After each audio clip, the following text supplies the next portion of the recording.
Bonjour Bruno Le Maire, vous êtes dans votre ministère de Bercy. Merci beaucoup de nous accorder cette interview. Alors, la France a changé de doctrine en matière de masques. Ça ne dépend pas de vous. Mais la fabrication, c'est de l'économie. Est-ce que nous serons autosuffisants à la fin de l'année, comme l'a réclamé le président de la République? Je rappelle que rien que pour les soignants, ça fait 2 milliards de masques par an, rien que pour les soignants. Nous avons accéléré la cadence de production de masques en France, comme l'a souhaité le président de la République et le Premier ministre, et nous tiendrons les objectifs qui ont été fixés par le président de la République, c'est-à-dire devenir autonome en matière de production de masques. Je crois que nous le devons d'abord au personnel soignant, et puis nous le devons à l'ensemble de nos concitoyens, puisque nous voyons bien aujourd'hui les conclusions qui ont été rendues par les autorités sanitaires, aussi bien au niveau national qu'au niveau de l'Organisation mondiale de la santé. Donc je peux vous dire que nous y travaillons d'arrache-pied avec la secrétaire d'État Agnès Pannier-Runacher, qui est en charge spécifiquement de ce sujet ici au ministère de l'Économie et des Finances. Mais est-ce qu'il faudra réquisitionner, voire nationaliser des entreprises ou des usines, comme le demande un certain nombre de personnes, dont Jean-Luc Mélenchon par exemple ? C'est la seule chose qui compte, c'est avoir le nombre de masques suffisant pour protéger les Français. Et nous y travaillons ici avec tout le secteur industriel qui joue parfaitement le jeu, avec toute l'énergie nécessaire, toute la mobilisation nécessaire pour parvenir aux résultats que nous nous sommes fixés, c'est-à-dire l'indépendance dans ce domaine. Alors avant de parler d'Europe, une autre petite question d'actualité. Le patron de l'Agence régionale de santé de Grand Est a dit hier qu'il n'y avait pas de raison d'interrompre le plan de fermeture de lits. Qu'est-ce que vous pensez de cette déclaration que beaucoup ont trouvé étonnante ? Là encore, je ne suis pas en charge de la santé, donc j'ai vu ce qu'avait dit le ministre de la Santé, Olivier Véran, qui me semble plein de sagesse, c'est-à-dire que ce n'est pas lorsqu'on affronte une crise sanitaire qu'on engage des plans de restructuration de ce type, donc tout cela doit être reporté à plus tard. C'est ce qu'a dit Olivier Véran. Reporté ou annulé ? C'est vraiment à mes yeux la voie de la sagesse. Reporté ou annulé ?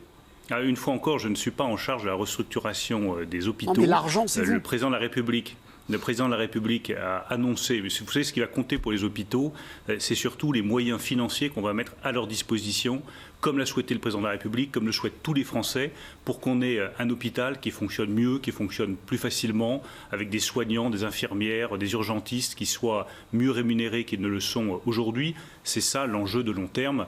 Ne nous focalisons pas sur un cas spécifique sur lequel le ministre de la Santé a déjà eu l'occasion de s'exprimer. Alors, parlons d'Europe, si vous le voulez bien, Bruno Le Maire. Vous voulez un fonds de solidarité qui permette d'emprunter tous ensemble, tous les pays européens, et donc d'être mutuellement solidaires. Est-ce que vous avez convaincu les Pays-Bas et l'Allemagne, qui sont réticents, est-ce que vous les avez convaincus ? Pas encore, mais nous sommes en discussion, et la discussion aujourd'hui avance bien. Quels sont les enjeux ? Les enjeux, ils sont assez simples. Il faut d'abord nous permettre de faire face tous ensemble à la crise telle qu'elle existe aujourd'hui, qui est d'une violence terrible pour l'ensemble de notre économie, pour des secteurs industriels entiers, pour des commerçants, des artisans, pour tous les entrepreneurs. Pour tout ça, on a mis un certain nombre d'instruments à la disposition des entreprises, à la disposition des États membres de l'Union européenne, et qui vont marcher. C'est l'intervention de la Banque centrale européenne, et c'est ce que nous discutons pour la réunion des ministres des Finances de demain, utiliser les crédits de la Banque européenne d'investissement, utiliser ce qu'on appelle le mécanisme européen de stabilité, et utiliser également l'argent de la Commission pour financer les mesures de chômage partiel. Ça, c'est 3 instruments qui aujourd'hui font quasiment l'objet d'un accord entre nous. Et puis il y a un dernier instrument qui nous paraît absolument essentiel à nous, le gouvernement français, le président de la République, c'est d'être capable de mettre plusieurs centaines de milliards d'euros sur la relance de l'investissement après la crise. Cette crise va faire des dégâts considérables. Donc il faut que nous puissions tous redémarrer au même rythme. Rien ne serait pire pour l'Europe que certains États, parce qu'ils sont plus riches, puissent redémarrer rapidement, et puis d'autres, parce qu'ils n'ont pas les moyens, redémarrent lentement. Il faut que nous redémarrions tous à la même vitesse pour garantir la cohésion, la solidarité, l'unité de la zone euro et de notre monnaie commune. Ce fonds d'investissement, ce fonds de solidarité, permettrait de financer quoi ? Par exemple, l'argent dont je viens de vous parler pour les hôpitaux. Il faut que tous les États puissent avoir les moyens nécessaires pour moderniser leurs hôpitaux. Ça permettra d'accompagner des filières qui sont particulièrement en difficulté. Je pense à l'aéronautique, je pense à l'industrie automobile, je pense évidemment au tourisme qui aujourd'hui est sinistré. Ça permettrait enfin de financer des investissements qui sont vitaux pour nous permettre de tenir la concurrence face aux États-Unis et face à la Chine. Par exemple, des investissements dans les nouvelles technologies, dans la fibre optique ou dans la recherche. Donc pour nous, les choses sont extrêmement claires. Demain, à l'occasion de la réunion des ministres des Finances européens, il doit y avoir un paquet global qui comprend à la fois des mesures immédiates et également ce fonds de solidarité, ce fonds d'investissement de long terme qui marquera à la fois la solidarité des pays européens et notre capacité à relancer l'économie après la crise. Mais vous l'avez dit vous-même, pour l'instant, les pays du nord de l'Europe ne sont pas convaincus. Donc qu'allez-vous faire ? Je vais leur expliquer que c'est tout simplement le bon sens. D'abord, ça n'est pas une mutualisation des dettes telle que ça existait. Donc c'est un instrument nouveau. Ça n'est pas un instrument ancien comme nous le reprochent parfois, puisque nous ne mutualisons pas les dettes passées. Nous faisons simplement un emprunt au niveau de la Commission européenne qui va financer les dépenses futures. Nous le faisons pour un temps limité, 5 à 10 ans. C'est vraiment le temps de la relance économique. Et nous le faisons uniquement pour des dépenses d'investissement, des dépenses qui seront utiles à tous. Je pense que ces 3 arguments devraient nous permettre de faire bouger les lignes. En tout cas, pour nous, les choses sont extrêmement claires. Si nous voulons que demain, le projet de relance et de soutien à l'économie de l'ensemble des États membres de l'Union européenne soit crédible, soit efficace, il doit comporter cet instrument d'un fonds de solidarité, d'un fonds d'investissement, en plus des autres instruments qui font déjà l'objet quasiment d'un consensus entre nous. Et si vous ne l'obtenez pas ? Eh bien, il faudra poursuivre la négociation. Mais demain, je veux être très clair, si nous n'avons pas la possibilité de mettre sur la table ce fonds de solidarité pour que nous travaillions dessus, que nous définissions un calendrier, la France demandera à ce que la discussion se poursuive, la négociation se poursuive. Parce que ce qui est en jeu derrière tout cela, c'est bien l'unité de l'Union européenne et la survie du projet européen. Imaginez demain qu'après une crise d'une violence qui n'est comparable qu'à celle de 1929, vous ayez des États qui redémarrent très vite, parce qu'ils en ont les moyens, et d'autres qui redémarrent très lentement, voire qui continuent à souffrir, qui n'ont pas des hôpitaux en bon état parce qu'ils n'ont pas les moyens de les financer, qui ne peuvent plus financer leur investissement, plus se moderniser, pas soutenir certains pans de leur industrie. Mais l'Europe ne résistera pas à cela. Elle explosera si elle ne fait pas preuve de solidarité. Si à l'inverse, nous sommes capables de définir ce grand plan d'investissement et de solidarité entre pays européens, eh bien nous sortirons plus fort de la crise. Et ma conviction profonde, c'est que l'Europe peut sortir plus forte de cette crise. Compris.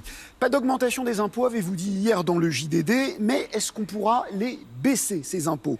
Est-ce que vous confirmez que la suppression de la taxe d'habitation pour les 20% de ménages les plus aisés aura bien lieu, oui ou non ? Je vous confirme que ce n'est pas une bonne idée de vouloir relancer la machine économique en augmentant les impôts.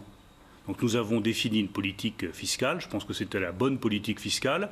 Nous aurons l'occasion évidemment d'en redébattre lors de l'examen du projet de loi de finances pour 2021. Ça aura lieu à l'automne de cette année, donc attendons l'automne de cette année. Mais le principe que j'ai posé, que le Premier ministre a posé la semaine dernière, il est très clair. Nous ne pensons pas qu'une augmentation d'impôts soit le meilleur moyen de relancer la croissance économique. On avait compris, mais donc vous confirmez que la suppression de la taxe d'habitation aura lieu totalement ? Je vous confirme que les politiques fiscales que nous avons définies depuis le début du quinquennat sont celles auxquelles nous restons attachés. Elles sont maintenues. Très bien. Vous avez demandé aux patrons d'abord de limiter les dividendes et aussi aux grands patrons de modérer leur salaire. Je voudrais comprendre, Bruno Le Maire, c'est une demande gentillette ou c'est une demande ferme, pour ne pas dire une injonction ? Alors, on n'est pas là ici, vous savez, pour faire des demandes gentillettes.